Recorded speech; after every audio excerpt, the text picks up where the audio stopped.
So assume this. Your DNA is a recipe book.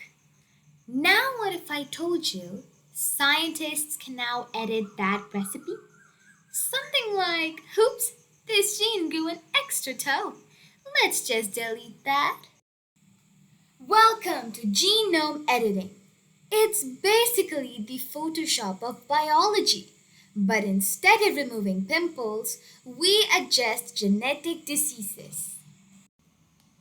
Meet CRISPR, which stands for Clustered Regularly Interspaced Short Palindromic Repeats. Wow, science is a thing for weird names. Anyways, it's like molecular scissors. But instead of cutting paper, it cuts DNA. Nicely, precisely, no drama, unless you're a virus. Now meet Cas9, the protein that does the chopping. It's like CRISPR's little sidekick, the molecular ninja. So, how does this happen?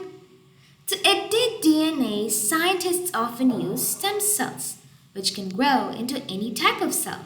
Then they use a tool called Cas9 to find and cut a specific gene.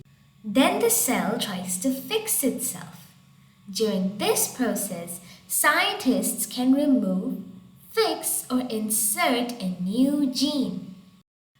And later, this cell will grow into a healthier cell and may even be used to treat diseases. Caution!